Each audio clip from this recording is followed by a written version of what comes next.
बच्चों स्वागत है आप सभी का अपने YouTube चैनल मैथ्स फायर में। तो आज के वीडियो हम लोग करेंगे एक्सरसाइज 4.3। इसके पहले वीडियो में मैंने बताया कंप्लीटिंग स्क्वायर मेथड कैसे हम लोग अप्लाई करते हैं, क्वाड्रेटिक फॉर्मूले का हमने डेरिवेशन देखा, डिस्क्रिमिनेंट के बारे में हमने जाना कि रूट रियल कब होता है, रूट नॉन रियल कब होता है और रूट रियल इक्वल कब होता है और डिफरेंट तरीके से हमने जाना। तो इस वीडियो में हम लोग एक्सरसाइज 4.3 करेंगे। वहाँ पे आपको 4.1 का और 4.2 हाँ 4.3 का फर्स्ट एंड सेकंड क्वेश्चन वहाँ पे शायद हो गया था। तो इस वीडियो हम लोग 4.3 से स्टार्ट करते हैं। तो चलिए स्टार्ट करते हैं बिना टाइम वेस्ट किए। तो क्वेश्चन नंबर 3 है, find the root of the following equation. ये दोनों इक्वेशन का हमको रूट निकालना है। सिंपल सी है, ये दोनों इक्वेशन का हमको रूट निकालना है। यहाँ पे नहीं बोला गया है कि कंप्लीटिंग स्क्वायर मेथड लगाइए, क्वाड्रेटिक फॉर्मूला लगाइए, स्प्लिटिंग मेथड यानी कि फैक्टराइज करके करिए, कुछ भी करके आप लोग x की वैल्यू निकालिए। जब इस तरीके से क्वेश्चन आ जाए तो पहले आपको क्या करना है, इन इक्वेशन को क्वाड्रेटिक इक्वेशन के फॉर्म में कन्वर्ट करना है और फिर क्वाड्रेटिक इक्वेशन के फॉर्म में कन्वर्ट होने के बाद आप लोग किसी भी मेथड को अप्लाई कर दीजिए, splitting method, completing square method या फिर क्वाड्रेटिक फॉर्मूला को आप लोग अप्लाई कर सकते हैं। तो चलिए स्टार्ट करते हैं फर्स्ट क्वेश्चन से अपने। तो है x minus 1/x equal to 3 है। अब जब एलसीएम लेंगे इन दोनों का तो एलसीएम कितना आएगा, x में 1 से डिवाइड करेंगे तो x और ऊपर मल्टीप्लाई करेंगे x का x में तो x स्क्वायर हो गया, फिर माइनस इस x में इस x से डिवाइड करेंगे तो 1 आएगा, ऊपर 1 का मल्टीप्लाई 1 और इक्वल टू कितना हो गया 3। क्रॉस मल्टीप्लाई करेंगे तो x स्क्वायर माइनस 1 है, इस x का इसमें मल्टीप्लाई होगा 3x हो जाएगा। और चलिए सबको इधर लाते हैं तो x square minus 3x minus 1 equal to 0, x square minus 3x minus 1 equal to 0। अब देखिए 1 का मल्टीप्लाई 1 में करेंगे तो ऐसा हम लोग 1 का मल्टीप्लाई करके स्प्लिटिंग मेथड अप्लाई नहीं कर सकते। यहाँ पे इस तरीके से स्प्लिटिंग मेथड अप्लाई नहीं होगा तो क्वाड्रेटिक फॉर्मूला लगाते हैं और क्वाड्रेटिक फॉर्मूला के लिए a कितना है 1 है, b कितना है -3 है और c कितना है -1। क्वाड्रेटिक फॉर्मूला होता है x equal to minus b plus minus under root में b स्क्वायर माइनस 4ac और टोटल अपॉन में होता है 2a होता है। कितना होता है टोटल अपॉन में 2a। माइनस है तो माइनस और b की जगह पे है -3 प्लस माइनस अंडर रूट में b स्क्वायर -3 का स्क्वायर, फिर -4a की जगह पे हम लोग क्या रखेंगे 1 और c की जगह पे -1 हो जाएगा और टोटल अपॉन में 2 और a की जगह पे 1 है। अब बताइए माइनस माइनस प्लस, तो यहाँ पे +3 प्लस माइनस अंडर रूट में 3 3 जा 9 और ये प्लस कितना हो जाएगा 4 और टोटल अपॉन में कितना हो जाएगा 2। समझ में आया, इस तरीके से हो गया। अब क्या होगा x equal to 3 plus minus under root में 9 और 4 को जब आप लोग ऐड करेंगे तो कितना आएगा 13। तो यहाँ पे 13 और टोटल अपॉन में 2। अब देखिए इक्वेशन है क्वाड्रेटिक तो यहाँ पे आपको x की 2 वैल्यू मिलेंगी। एक बार हमको पॉजिटिव लेके निकालना है, एक बार नेगेटिव। टेकिंग पॉजिटिव साइन क्या करेंगे, टेकिंग पॉजिटिव साइन। जब पॉजिटिव को लेंगे तो x इक्वल टू 3, यहाँ पे प्लस, फिर अंडर रूट में 13 अपॉन में कितना आ जाएगा 2। समझ में आया, तब x की वैल्यू ये आ जाएगी। अब क्या करेंगे, taking negative sign, taking negative. जब निगेटिव लेंगे तो x इक्वल टू 3 और प्लस माइनस है तो माइनस वाला हो जाएगा, अंडर रूट में 13 अपॉन में 2। तो ये हो गया आपका x की वैल्यू। समझ में आया, ये हो गया आपका सॉल्यूशन। यानी पहले क्वाड्रेटिक इक्वेशन को हम लोग सॉल्व करेंगे तो x इक्वल टू एक आएगा 3 प्लस रूट में 13 अपॉन में 2 और एक आएगा x equal to 3 minus root में 13 टोटल अपॉन में 2। तो इस तरीके से आपको x की वैल्यू मिल जाएंगी। ठीक है, अब आप लोग करेंगे क्वेश्चन नंबर 2। फर्स्ट को नोट कर लीजिए। तो क्वेश्चन नंबर 2 है 1 अपॉन में x प्लस 4 माइनस 1 अपॉन में x minus 7 equal to 11 upon में 30। अब इसको सॉल्व करते हैं। तो पहले इन दोनों का एलसीएम लेना है, फिर एलसीएम जैसे हम लोग फ्रैक्शन को सॉल्व करते हैं उसी के अकॉर्डिंग हमको सॉल्व करना है। अगर इन दोनों का एलसीएम लेंगे तो एक ब्रैकेट में x+4 और दूसरे ब्रैकेट में कितना आ जाएगा x-7। अगर एलसीएम नहीं लेना, समझिए इन दोनों का मल्टीप्लाई करिए, फिर इसका इधर मल्टीप्लाई, इसका इधर मल्टीप्लाई करिए, तो ये हो जाएगा।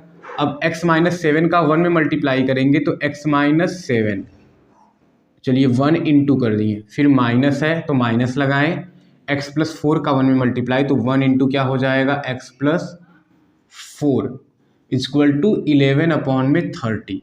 देखिए जब माइनस हो और उसके बाद कुछ लिखा जाए, अगर वो एक साथ में है तो उसको ब्रैकेट में लिखना है, क्योंकि माइनस का अंदर क्या होता है मल्टीप्लाई और साइन क्या होता है चेंज होता है। ठीक, तो अब ये हो जाएगा x-7 माइनस x और -4 टोटल अपॉन में इन दोनों का मल्टीप्लाई, x का x में x², x का -7 में तो -7x प्लस 4x +4 है और प्लस x है, तो मल्टीप्लाई करेंगे प्लस में 4x और 7 4 जा 28 हो जाएगा, और ये आ जाएगा 11/30। देखिए x प्लस में और एक माइनस में कट जाएगा, 7 और 4 कितना होगा -11 अपॉन में x² -7x और प्लस 4x करेंगे तो कितना आएगा -3x और -28 इक्वल टू 11/30 हो गया। अब देखिए इस 11 को हम लोग डिवाइड में लेके जाएंगे तो ये नीचे आएगा और ये इससे कट जाएगा, यहाँ पे कितना बचेगा -1। तो ऐसे इन दोनों को अगर कट कर देंगे तो ऊपर आ जाएगा -1 अपॉन में x² -3x -28 और ये हो जाएगा 1/30 हो जाएगा, ये 1/30। और फिर करते हैं क्रॉस मल्टीप्लाई, यानी 30 का -1 में मल्टीप्लाई करेंगे तो -30, फिर इक्वल लगा दिए, 1 का इसमें मल्टीप्लाई करेंगे तो वही आएगा, कोई साइन चेंज नहीं होगा, तो x² -3x -28 हो गया। समझ में आया। अब इस -30 को जब उस साइड लेके जाएंगे तो वो पॉजिटिव में होगा, तो ये हो जाएगा कि x² -3x -28 था और ये इधर आ गया तो +38 और इक्वल टू क्या हो गया 0 हो गया। समझ में आया। चलिए अब हो गया x² -3x -28 और +38 नहीं +30, इन दोनों को सॉल्व करेंगे तो +2 इक्वल टू 0 आएगा। ये बन गया आपका क्वाड्रेटिक इक्वेशन के फॉर्म में। इस टाइप के जो क्वेश्चन होते हैं ना उसको पहले क्वाड्रेटिक में ही कन्वर्ट किया जाता है। पहले आप लोग क्वाड्रेटिक में कन्वर्ट करेंगे, फिर यहाँ पे चाहे splitting method, factorisation, completing square कुछ भी करिए आप लोग। क्वाड्रेटिक फार्मूला 2 का 1 में मल्टीप्लाई 2 2 1 जा 2, तो 3 की जगह पे 2 + 1 राइट करेंगे तो आप लोग इसको सॉल्व करेंगे आगे। ठीक है, तो आप लोग इसको आगे अब सॉल्व कर लेंगे, फैक्टराइज करना है। तो क्वेश्चन नंबर 4 आपके सामने है, दिया है the sum of the reciprocal of Rahman age 3 year ago and 5 year from now is 1/3। Find his present age. दिया है सम, देखिए सम है, सम की बात मतलब ऐड है, सम ऑफ किसका रेसिप्रोकल, रेसिप्रोकल है, sum of reciprocal of Rahman age, Rahman के एज का रेसिप्रोकल का सम करना है। और एज कब कब का है 3 ईयर एगो 3 साल पहले का एज और 5 साल बाद का जो एज है उसका रेसिप्रोकल करके सम करेंगे तो कितना दिया है 5 ईयर फ्रॉम नाउ इज 1/3। तो यानी कि 3 साल पहले जो एज था, देखिए अगर आप लोग समझे ऐसे कि हम लोग माने कि let x be the present age, present age of Rahman, age of Rahman. नहीं, ये हो गया कि हम लोग x मान लिए, रहमान का क्या हो गया प्रेजेंट एज हो गया। तो 3 साल पहले रहमान का एज कितना होगा x-3 ना, 3 ईयर एगो, 3 ईयर्स एगो, तो रहमान एज कितना हो जाएगा बताइए 3 साल पहले जो रहमान एज होगा, रहमान एज कितना होगा, रहमान एज कितना था, x-3 ईयर हो जाएगा। समझ में आया, ये हो गया। अब फिर बोला है 5 ईयर फ्रॉम नाउ, और 5 year from now, 5 years from now, यानी अब से 5 साल बाद रहमान का एज कितना होगा। अगर प्रेजेंट एज x है तो 5 साल बाद एज जुड़ जाएगा, फ्यूचर में जाएंगे तो 5 साल बाद एज जुड़ जाएगा, तो रहमान का एज कितना हो जाएगा, रहमान का जो एज है, रहमान एज कितना होगा, x+5 ईयर ना, ये हो गया।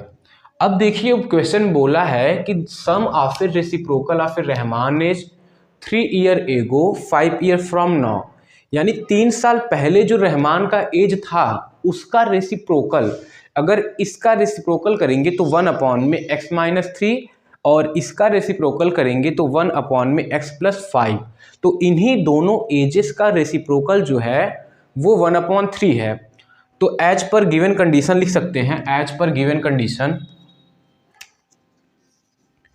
एज पर गिवन कंडीशन,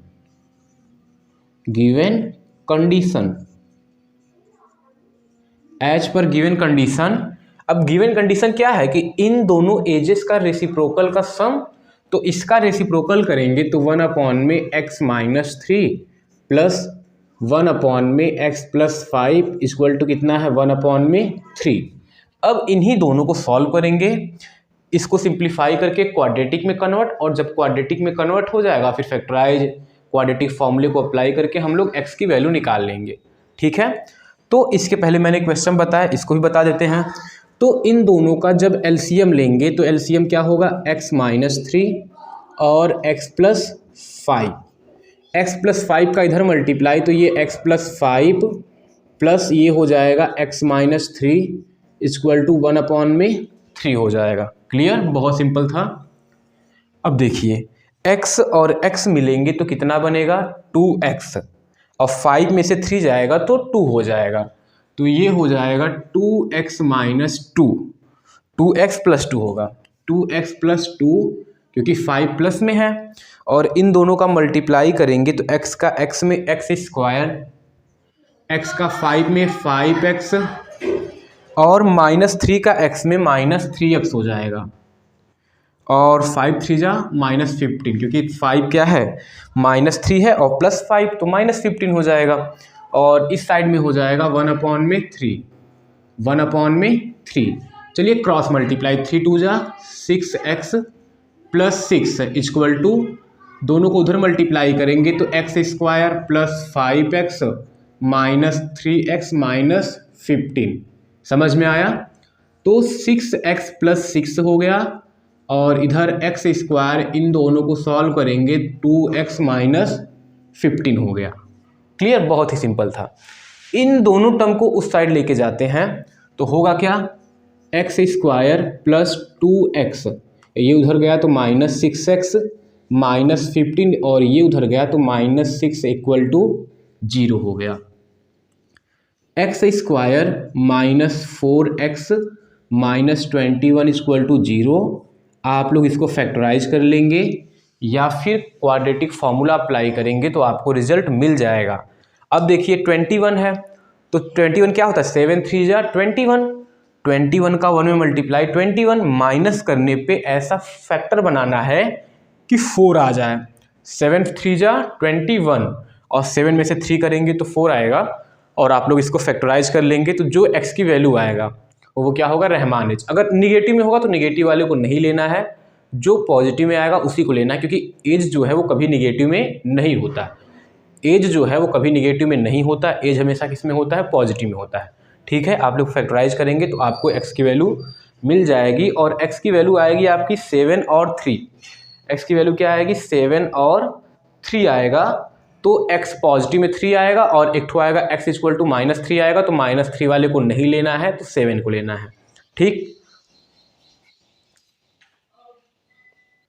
अब क्वेश्चन नंबर 5 आपके सामने है, दिया है in a class test class test में क्या होता है, the sum of the Shefali marks in mathematics and English, यानी शेफाली के मैथमेटिक्स और इंग्लिश के मार्क्स का जो सम होता है वो कितना दिया है, 30 दिया है। फिर से, in a class test the sum of the Shefali marks in mathematics and English is a 30, यानी क्लास टेस्ट में जो शेफाली के वो मार्क्स हैं मैथ में और इंग्लिश में, उन दोनों का सम कितना है, 30 दिया हुआ है। समझ में आया। फिर क्या दिया है, had she got 2 marks more in mathematics, अगर 2 मार्क्स वो मैथमेटिक्स में और पाती है, अगर मैथमेटिक्स में उसको 2 मार्क्स और मिल जाते हैं, and 3 marks in English, 2 marks more in mathematics and 3 marks, question देख लेते हैं, हाँ, and 3 marks less in English, है ना, 3 मार्क्स लेस इन इंग्लिश। हाँ, तो यहाँ पे क्या हुआ कि उसको मैथ में 2 मार्क्स और मिलते हैं और इंग्लिश में 3 मार्क्स कम हो जाते हैं ना, मैथ में 2 मार्क्स और मिलते हैं और इंग्लिश में 3 मार्क्स कम हो जाते हैं, तो उन दोनों का जो प्रोडक्ट है वो है 210 है। तो बताइए दोनों सब्जेक्ट में उनका नंबर कितना था। समझ में आया। तो चलिए, बहुत ही सिंपल है कि हम लोग मानते हैं कि मैथ में मार्क्स x था। देखिए, अगर 2 नंबर का सम 30 है, अगर एक को x मानेंगे तो दूसरा क्या होगा, जो 30 में से बचेगा। ऐसे समझिए कि आप 2 चीज़ खरीदते हैं, एक 2 टाइप के कॉपी खरीदते हैं और दोनों कॉपी का जो सम होता है, जो रुपीज़ होता है, उसका जो सम होता है वो 30 रुपीज़ है। अगर एक कॉपी का प्राइस हम लोग 10 मान ले तो दूसरा क्या होगा, 30 - 10 यानी 20 होगा। तो इसी तरीके से अगर एक मतलब मैथ में जो मार्क्स है उसको x मान ले तो इंग्लिश में कितना होगा, 30 में से जो बचेगा तो 30 - x हो जाएगा। तो क्या हो जाएगा, let x be the marks in mathematics, let x be the marks in mathematics, in mathematics. देखिए, अगर लीनियर इक्वेशन में होता तो आप लोग डायरेक्ट मानते हैं ना x + y, लेकिन यहाँ पे ऐसे नहीं मानना है। Let x be the marks in mathematics हो गया and 30 minus x be the marks in English हो गया। समझ में आया, ये हो गया। अब एज पर कंडीशन देखते हैं, एज पर कंडीशन जैसा दिया हुआ है, as per condition, given condition. अब दिया है कि अगर मैथ में 2 मार्क्स मोर हो जाए, यानी बढ़ जाए, तो मैथ में पहले x थे ना, अब कितने होंगे, अगर 2 बढ़ाया जाएगा तो कितना हो जाएगा, x + 2। तो मैथ का जो अब का मार्क्स हो गया वो कितना हो गया, x + 2 हो गया। फिर इंग्लिश में 3 लेस हो रहा है, तो इंग्लिश का मार्क्स 30 - x है। अगर इसमें से 3 लेस करेंगे तो 30 - x -3 करेंगे, तो ये हो जाएगा 30 - x -3 हो जाएगा। और इन्हीं दोनों का जो प्रोडक्ट है वो कितना है, 210 है। समझ में आया। इन्हीं दोनों का जो प्रोडक्ट है वो 210, तो यहाँ पे x + 2 और 30 में से 3 जाएगा तो 27 - x = 210 हो जाएगा। क्लियर एकदम। चलिए मल्टीप्लाई करते हैं x का 27 में, तो 27x, x का -x में तो x², 27 2 जा करेंगे तो आएगा 54, 27 2 जा करेंगे तो आएगा 54 आएगा, और फिर 2x हो जाएगा माइनस में, 2x = 200 में 10। चलिए अब सिंप्लीफाई कर लेते हैं। 27x में से 2x जाएगा तो आएगा 25x, -x² प्लस में 54 और = 210, सबको उधर लेके जाते हैं तो x² उधर जाएगा तो प्लस में x² -25x प्लस में 210 है और ये जाएगा तो -54 = 0 हो गया।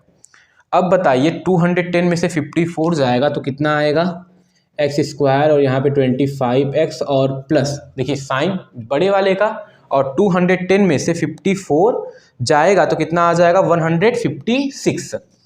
कितना आ जाएगा, 156। 6 आ जाएगा और इक्वल टू 0 हो जाएगा। समझ में आया? तो अब इसी को क्या करना है, फैक्टराइज करना है, x की वैल्यू निकाल लेनी है। इसको आप लोग फैक्टराइज करेंगे, मैं बताता हूँ आंसर आप लोग मिला लेंगे। जब फैक्टराइज करेंगे तो x इक्वल टू 12 आएगा। जब फैक्टराइज करेंगे तो आंसर आएगा x इक्वल टू 12 एंड 13 आएगा। x की दो वैल्यू आएंगी, एक 12 आएगा, एक 13 आएगा, दोनों पॉजिटिव में रहेंगे। अगर हम लोग यहाँ पे देखिए मैथ में मार्क्स 12 मानेंगे तो 30 में से 12 जाएगा तो कितना आ जाएगा, 18 आएगा। अगर मैथ में मार्क्स 13 मानेंगे तो ये कितना आ जाएगा, 17 आ जाएगा। इस तरीके से आपका आंसर आ जाएगा। दो तरीके से आंसर आ सकते हैं कि जब मैथ के मार्क्स को हम लोग 12 मान ले, जब यहाँ पे x इक्वल टू 12 लिया जाएगा तो ये 12 हो गया, मैथ का जो मार्क्स है वो 12 हो गया, और 30 में से 12 जाएगा तो 18 हो जाएगा। अगर x इक्वल टू 13 ले लिया जाए तो ये 13 हो गया, और 30 में से 13 जाएगा तो वो 17 आ जाएगा। तो इस तरीके से आपका आंसर आ जाएगा। आप लोग नोट कर लेंगे। अब हम लोग करते हैं क्वेश्चन नंबर 6। तो क्वेश्चन नंबर 6 आपके सामने है, दिया है diagonal of a rectangular field is 60 metre more than shorter side, और फिर दिया है इफ द लॉन्गर साइड, अगर longer side 30 metre more than the shorter side, यानी जो डायगोनल है वो शॉर्टर साइड से 60 बड़ा है और जो लॉन्गर साइड है वो शॉर्टर साइड से 30 बड़ा है। तो बताइए find the side of the field. तो फील्ड का साइड बताइए, फील्ड का साइड क्या होगा। तो आप लोग समझिए, हमारे पास एक हो गया रेक्टेंगुलर, देखिए रेक्टेंगुलर फील्ड है तो आप लोग एक रेक्टेंगल बना लीजिए। क्या हो गया, रेक्टेंगल ए बी सी और क्या हो गया डी, और यहाँ पे बना लीजिए आप लोग एक डायगोनल। क्या बना लीजिए, एक डायगोनल। तो इस रेक्टेंगल में एक साइड शॉर्टर होगा, एक लॉन्गर होगा, एक क्या होगा, डायगोनल होगा। तो मान लीजिए अगर फिगर में देखा जाए तो शॉर्टर ये लग रहा है, अगर शॉर्टर साइड को x मान लिया जाए, कितना मान लिया जाए, x मान लिया जाए, तो बोला है ये लॉन्गर है, ये डायगोनल है और ये क्या है, लॉन्गर।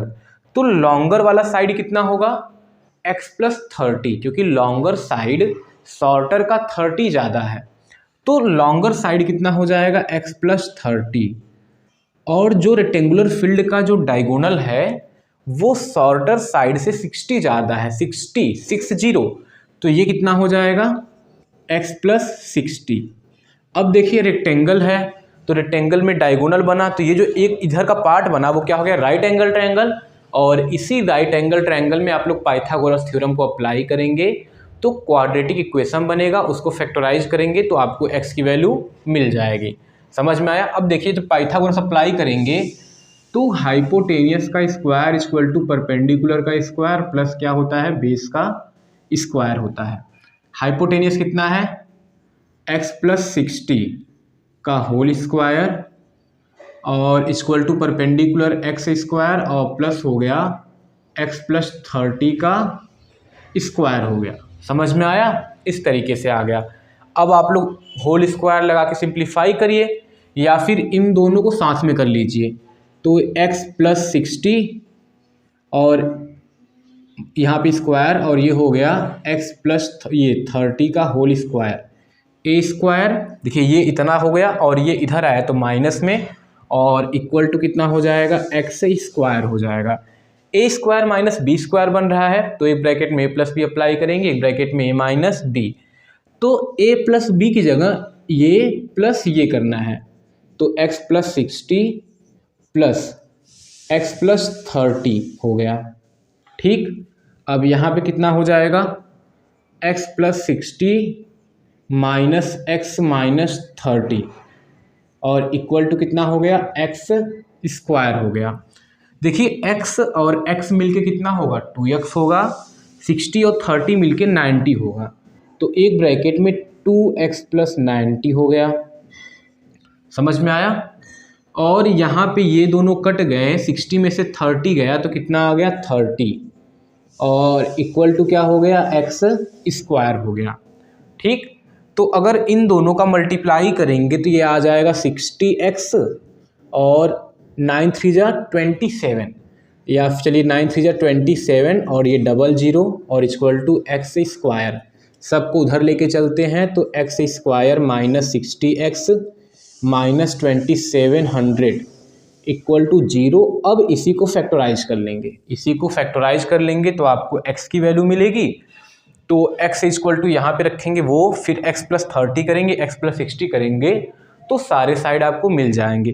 फैक्टराइज कैसे करेंगे?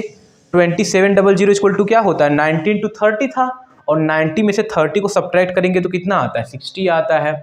तो यहाँ पे 60 की जगह पे आप लोग 90 माइनस 30 लिख के फैक्टराइज कर सकते हैं।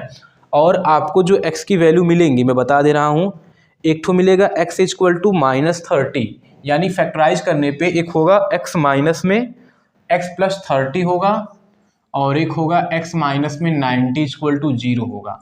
तो x इक्वल टू एक ठो आएगा 30 माइनस में, और एक ठो आएगा x इक्वल टू 90।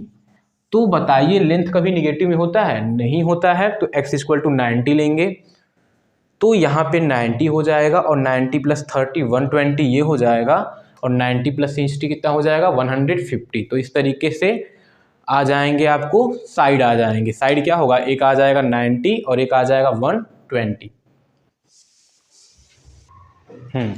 तो क्वेश्चन नंबर 7 आपके सामने दिया हुआ है, दिया है the difference of square of a two number is a 180। दो नंबर के स्क्वायर के बीच का जो डिफरेंस है वो कितना है, 180। The square of the smaller number, और जो स्मॉलर नंबर का जो स्क्वायर है वो 8 टाइम द लार्जर नंबर, और वो क्या है, 8 टाइम द लार्जर नंबर।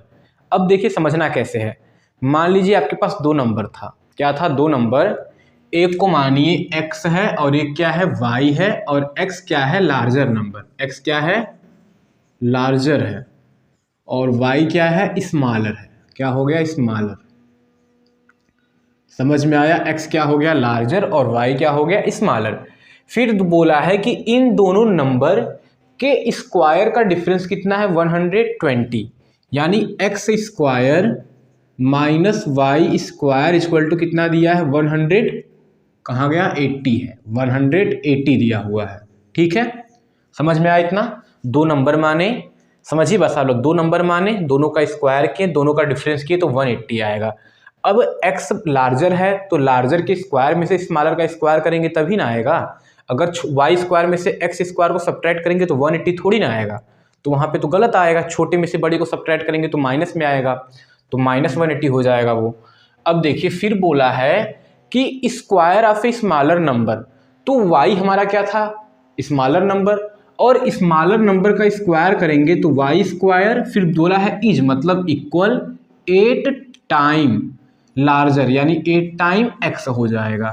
तो y स्क्वायर की वैल्यू कितनी आ गई, 8x, और इसी y स्क्वायर की वैल्यू को यहाँ पे रखेंगे तो x स्क्वायर यहाँ पे 8x, और उसको इधर लाएंगे तो माइनस 180 इक्वल टू 0 हो जाएगा। समझ में आया, तो ये हो जाएगा। फिर से देखिए, x square minus y square equal to 180, समझ में आया आपको। फिर बोला है कि square of a smaller number, तो y किसको माने हम लोग, स्मॉलर नंबर को, तो स्मॉलर नंबर का स्क्वायर करेंगे तो y स्क्वायर हो गया। इज बोला है, is 8 time the larger number, smaller number का जो स्क्वायर होता है वो लार्जर नंबर का 8 टाइम होता है। तो यहाँ पे लार्जर नंबर में 8 टाइम का मल्टीप्लाई कर देंगे, क्योंकि देखो जो स्मॉलर नंबर का स्क्वायर है वो पहले से 8 टाइम बड़ा है, तो दोनों इक्वल कब होंगे, जब हम लोग नेक्स्ट वाले में 8 का क्या करेंगे, मल्टीप्लाई करेंगे। तो अगर इज की बात आती है ना तो वहाँ पे इतना समझना नहीं पड़ता, बस direct square of a smaller number करिए, इज मतलब equal 8 time the larger number, तो 8 टाइम द लार्जर नंबर कर दीजिए। वाई स्क्वायर की वैल्यू 8x आ गया, तो वाई स्क्वायर की जगह पे 8x रख के और इसको सॉल्व करेंगे तो इक्वेशन में कन्वर्ट हो गया। अब देखिए 180 का 1 में मल्टीप्लाई 180, अब 180 बनता कैसे है, 18 10 जा, यहाँ पे माइनस है तो 18 में से 10 को सब्ट्रैक्ट करेंगे तो आपका स्प्लिट हो जाएगा, x square minus 18 minus 10 x minus 180 equal to 0, x square minus 18x plus 10x minus 180 equal to 0। दोनों में x कॉमन करेंगे तो x माइनस 18 और इन दोनों में 10 कॉमन करेंगे तो x माइनस 18 इक्वल टू 0। समझ में आया, ये आ गया। अब x एक ब्रैकेट में आएगा x माइनस 18 और एक ब्रैकेट में x प्लस 10 आएगा इक्वल टू 0। तो एक ठो मिलेगा x इक्वल टू 18 और एक ठो माइनस 10। x इक्वल टू 18 आ जाएगा और एक ठो कितना आ जाएगा, माइनस 10 आ जाएगा। अब देखिए जब x की वैल्यू 18 होगा तब y की वैल्यू क्या होगा, इस तरीके से आप लोग निकाल सकते हैं। तो इस तरीके से आपका आंसर आ गया। समझ में आया। तो x इक्वल टू कितना आ रहा है, एक ठो 18 आ गया, एक ठो माइनस 10 आ गया। समझ में आया। चलिए आगे आप लोग कर लेंगे। अब हम लोग करते हैं क्वेश्चन नंबर 8। क्वेश्चन नंबर 8 आपके सामने है। दिया है एक ट्रेन है, ट्रेवल करता है 360 kilometre at a uniform speed. मतलब एक ट्रेन है 360 किलोमीटर जाता है और एक यूनिफॉर्म स्पीड, यानी न स्पीड बढ़ता है न घटता है, एक समान स्पीड से वो 360 किलोमीटर जाता है। अगर if the speed had been 5 kilometre per hour मोर, अगर हम लोग स्पीड को बढ़ा दें, it would have taken 1 hour less. अगर हम लोग स्पीड को बढ़ा दें तो वो वहाँ तक पहुँचने में, यानी 360 किलोमीटर कवर करने में 1 घंटे कम समय लगता है। 1 घंटे कम। समझिए कि एक यहाँ एक ए है और एक बी हो गया, एक स्टेशन ए है और एक स्टेशन बी हो गया, और ट्रेन इन्हीं दोनों के बीच चलता है और इन दोनों के बीच 360 किलोमीटर है। कितना है, 360 किलोमीटर है। समझ में आया। इन दोनों के बीच का डिस्टेंस कितना है, 360 किलोमीटर। और एक ट्रेन यूनिफॉर्म स्पीड से चलता है। तो यूनिफॉर्म स्पीड को कुछ भी मान लीजिए, x किलोमीटर पर हावर। तो हम लोग मान लेते हैं कि इस केस में जो स्पीड है वो कितना है, x किलोमीटर पर हावर। ये ट्रेन इस तरीके से चल रहा है। समझ में आया।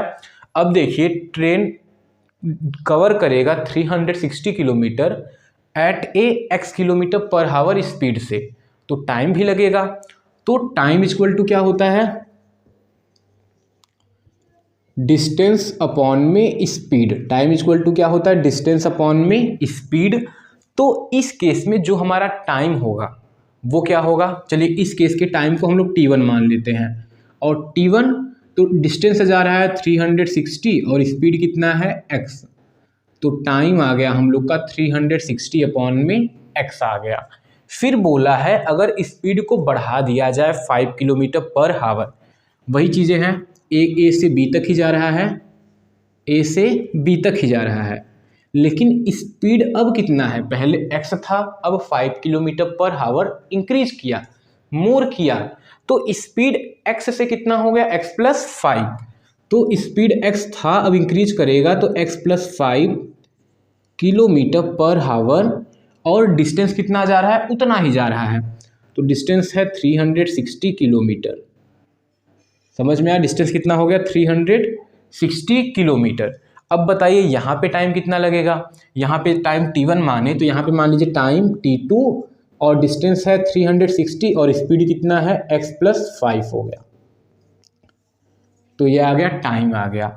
तो इस केस में जब स्पीड बढ़ाया जाता है तो टाइम 1 घंटे कम लगते हैं, टाइम 1 घंटे कम लगते हैं। इसका मतलब इसकी अपेक्षा यहाँ पे टाइम ज़्यादा है, तो इस टाइम में से इसको सब्ट्रैक्ट करेंगे, कितना आएगा, 1, क्योंकि 1 हावर कम चल रहा है ना, ये 1 हावर कम टाइम लेगा।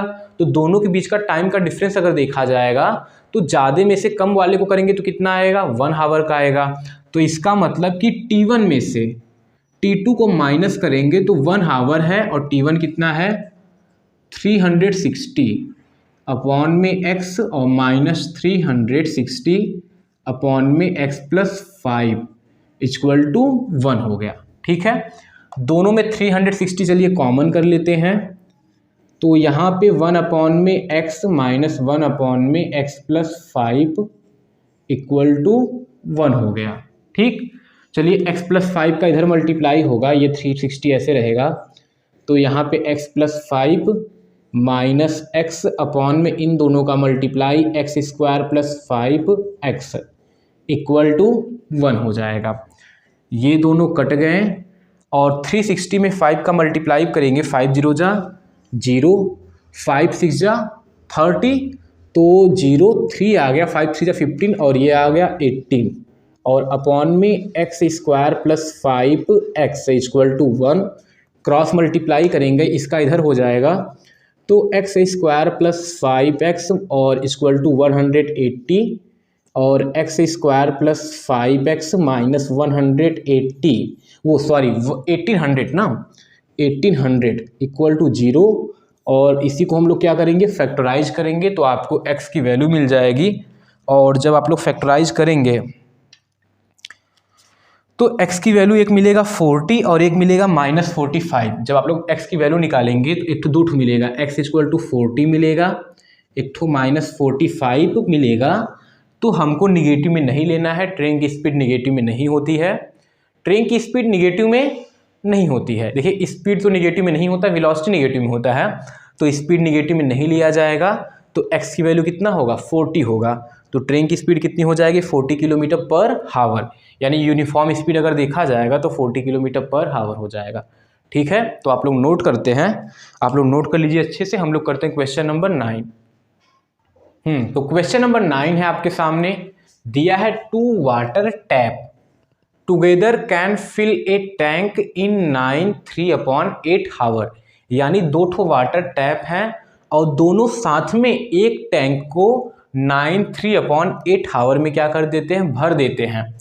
अगर देखा जाए तो 9 8/3 कितना है 3/8, 9 3/8 देखा जाएगा तो कितना हो जाएगा 9 8 जा 72 और 72 और 3 करेंगे तो 75, ये 75/8 हावर, यानी दोनों टैप मिल के 75/8 हावर में क्या कर देते हैं टैंक को फिल कर देते हैं। आप लोग समझिए, जैसे ये हमारे पास एक टैंक हो गया, एक हमारे पास टैंक हो गया, ये हमारा टैंक हो गया और ऐसे होता है ना टैंक, ऐसे टैंक हो गया हमारा ना। अब ये जो टैंक है समझिए आप लोग, ये पूरा टैंक 5 हावर में भर जाता है। पूरा भरता कितने हैं 5 हावर्स में पूरा टैंक जो है भर जाता है। तो बताइए 1 घंटे में कितना भरेगा। अब जो पूरा टैंक 5 हावर में भरता है तो इस टैंक को 5 पार्ट में डिवाइड करेंगे तो एक पार्ट में एक हावर में एक पार्ट भरेगा। अगर समझिए कि एक बंदा है, एक इंसान है जो 5 हावर है ना, एक इंसान है जो 20 रोटी खाता है, जो 20 रोटी खाता है 5 घंटे में। एक इंसान है जो 20 रोटी खाता है 5 घंटे में, तो 1 घंटे में कितना खाएगा, 1 घंटे में कितना खाएगा 20/5 कर लेंगे तो 1/4 आ जाएगा। तो ऐसे अगर पूरा टैंक 5 घंटे में भरता है तो 1 हावर में कितना भरेगा। देखिए पूरा टैंक 5 हावर में भरता है तो 1 हावर में कितना टैंक भरेगा 1/5, 1 में कितना हो जाएगा 5। देखिए 1 घंटे में कितना भरेगा 1/5। तो ऐसे क्वेश्चन में यूनिटरी मेथड को हम लोग अप्लाई करते हैं, यानी कि अगर 1 हावर के लिए बहुत सारा टाइम दिया तो 1 हावर के लिए 1 मैन के लिए इस तरीके से हम लोग टाइम निकालते हैं। तो अगर कोई टैंक 5 हावर में भरता है तो 1 हावर में 1/5 भरेगा। अगर कोई टैंक अकेले कोई टैप अकेले किसी टैंक को अगर x हावर में भरता है तो 1 हावर में कितना हो जाएगा 1/x। ऐसे ये जो टाइम दिया है, अगर समझिए दोनों टैप मिलके टैंक को इतने हावर में भरते हैं तो 1 हावर में कितना भरेंगे, लिखेंगे 1/75/8 और ये ऊपर जाएगा तो 8 में कितना आ जाएगा 75 आ जाएगा। तो ऐसे क्वेश्चन में आप लोगों ने जो 8 में पढ़ा है यूनिटरी मेथड, उसी को हम लोग अप्लाई करते हैं। बहुत ही सिंपल है, समझ में आया। चलिए मानिए कि लेट ना, अब देखिए बोला क्या है, the tap of a larger diameter take 10 hour less than the smaller one to fill the tank. यानी 2 टैप हैं, एक लार्जर डायमीटर का है एक स्मॉलर डायमीटर का है। तो जो लार्जर वाला टैप है, जो लार्जर डायमीटर का टैप है, वो छोटे वाले टैप से 10 हावर कम लगता है पानी भरने में। अगर उससे पानी भरा जाएगा, अगर दोनों को इंडिविजुअली अलग अलग भरा जाए तो मानिए छोटे टैप से x हावर लग रहा है तो बड़े वाले से उसका 10 हावर लेस यानी x - 10 लगेगा। तो let time taken by smaller tap, let x be time taken by smaller tap.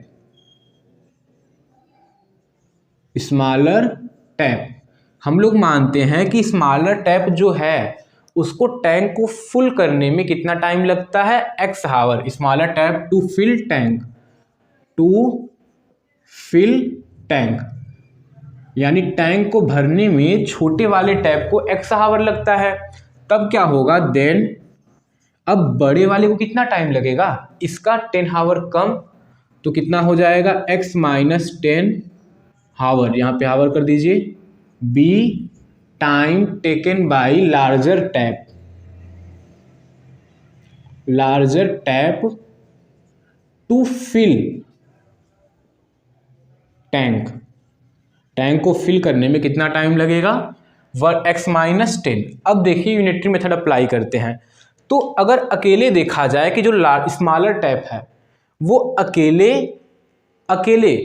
पूरे टंकी को भरने में x हावर लगाता है, तो ए 1 हावर में कितना भरेगा, तो वो क्या हो जाएगा, यहाँ पे ये लिख सकते हैं हम लोग कि smaller tap fill tank in 1 hour, smaller tap fill tank in 1 hour equal to कितना हो जाएगा, 1 अपॉन में x हो जाएगा। स्मॉलर टैप फिल करता है टैंक को इन 1 हावर्स।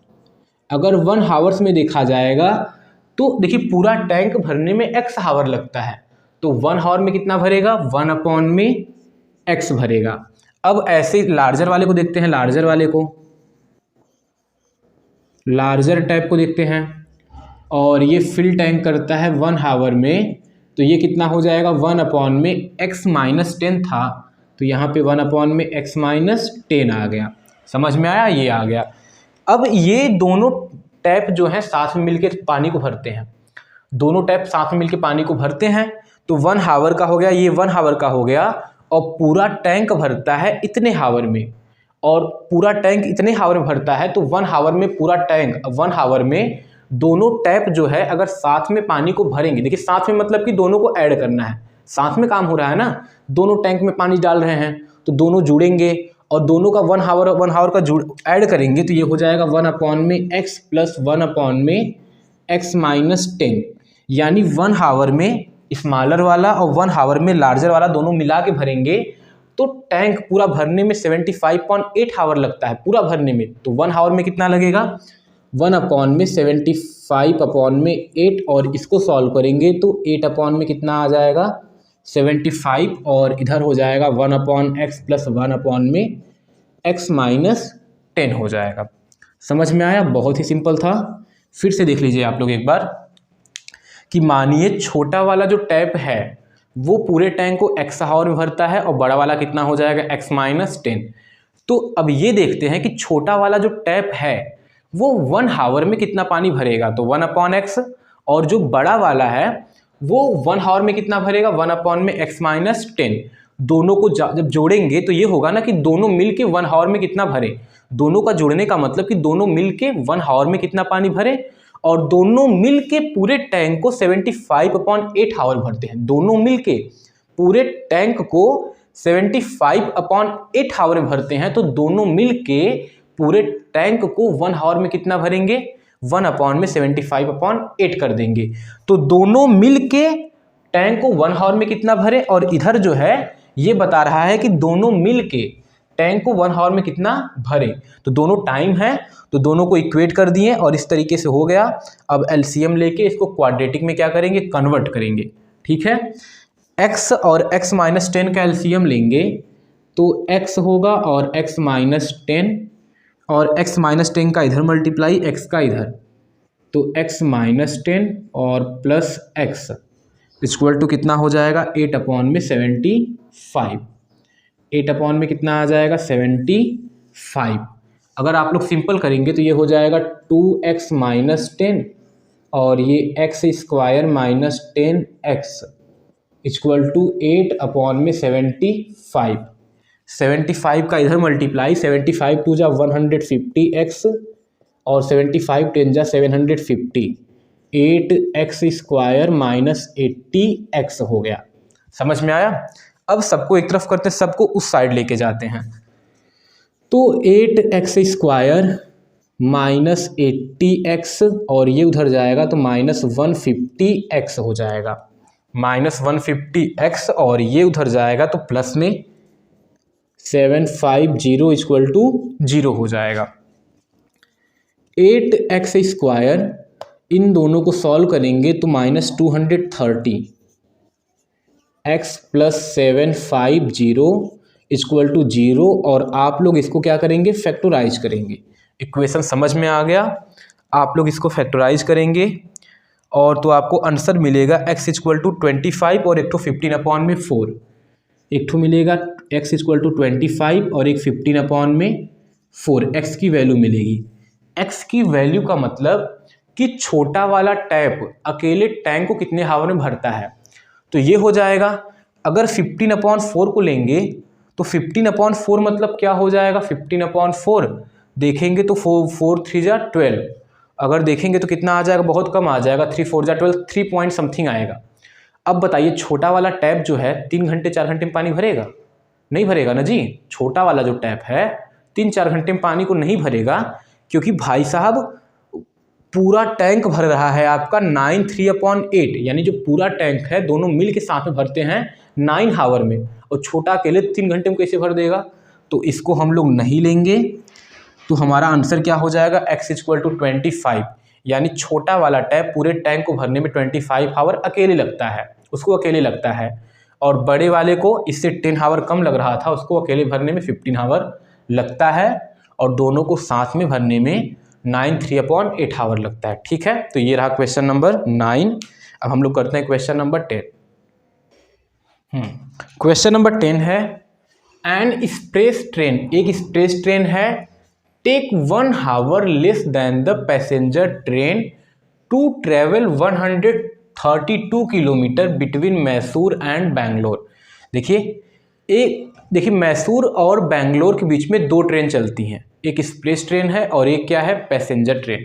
तो समझिए यहाँ पे हो गया मैसूर यानी M,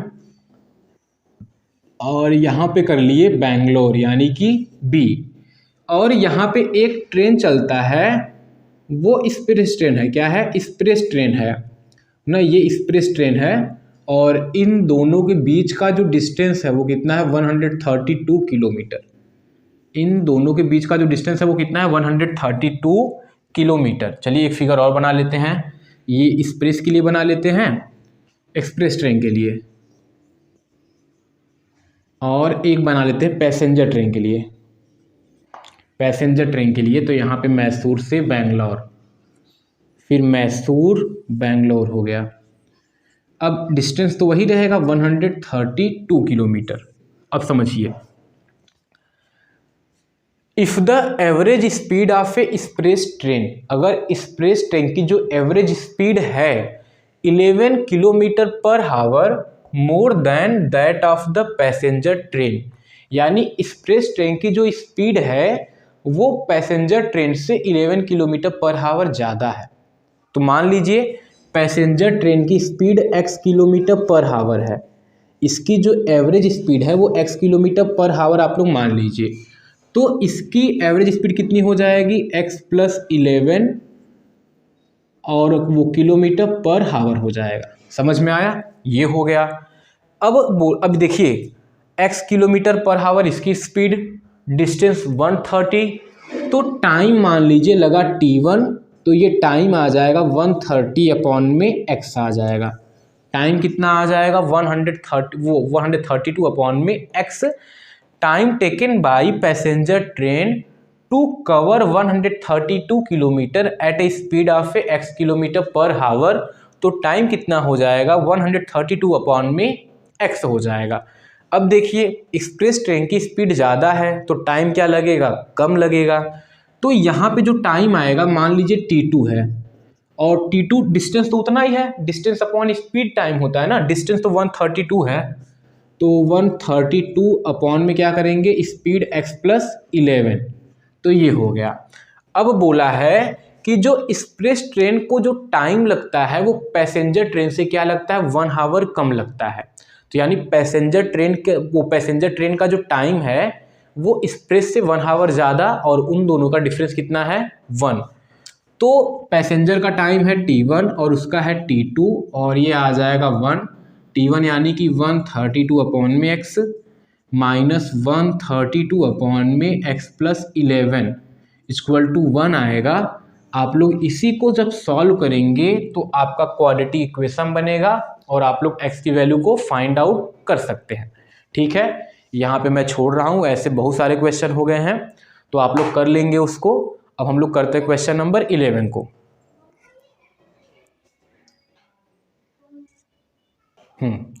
तो क्वेश्चन नंबर 11 आपके सामने है, दिया है sum of the areas of a 2 square is 468 metre square.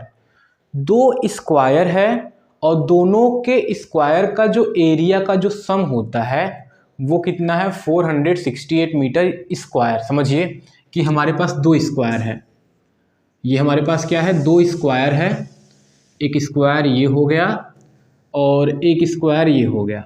समझे, ये हमारे पास क्या हो गया 2 स्क्वायर हो गया और दोनों का एरिया का जो सम है यानी ये पार्ट और ये पार्ट का जो सम है वो कितना है 468 मीटर स्क्वायर।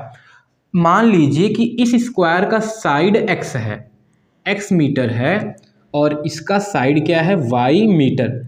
अब 2 स्क्वायर है, एक बड़ा होगा एक छोटा होगा, तो मान लीजिए कि x क्या है बड़ा है और y क्या है छोटा, x ग्रेटर देन y है। तो 2 स्क्वायर आ गए और इन्हीं दोनों स्क्वायर के एरिया का सम जो है वो 468 है। तो बताइए अगर स्क्वायर का साइड x है तो एरिया कितना होगा साइड का स्क्वायर, तो एरिया होगा साइड का स्क्वायर मतलब x स्क्वायर और प्लस y स्क्वायर करेंगे तो कितना है 468। तो ये हो गया, ये हमने लिख दिया।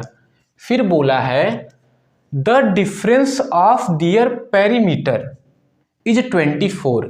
अगर ये साइड इसका साइड बड़ा है इसका छोटा है तो इसका पेरीमीटर ज़्यादा होगा इसका कम होगा ना। तो बताइए अगर किसी स्क्वायर का साइड x है तो पेरीमीटर क्या होता है 4 इंटू साइड, चारों साइड, तो इसका पेरीमीटर 4x हो जाएगा और इसका कितना हो जाएगा 4y और इन्हीं दोनों पेरीमीटर के बीच का डिफरेंस कितना है 24। कितना है 24, तो दूसरा हो जाएगा 4x minus 4y equal to 24। दोनों में से 4 कॉमन करेंगे तो x minus y equal to 24 और फिर x माइनस वाई 24 अपॉन में 4 करेंगे तो कितना आ जाएगा 6। कितना आ गया 6 आ गया। अब यहाँ से चाहे तो हम लोग y की वैल्यू निकाल सकते हैं, x की वैल्यू निकाल सकते हैं। अगर x इक्वल टू निकालेंगे तो 6 प्लस कितना आएगा y और इसी x की वैल्यू को 6 प्लस वाई को इसमें रखते हैं तो ये हो जाएगा 6 प्लस वाई का होल स्क्वायर और प्लस वाई स्क्वायर और 468 हो जाएगा।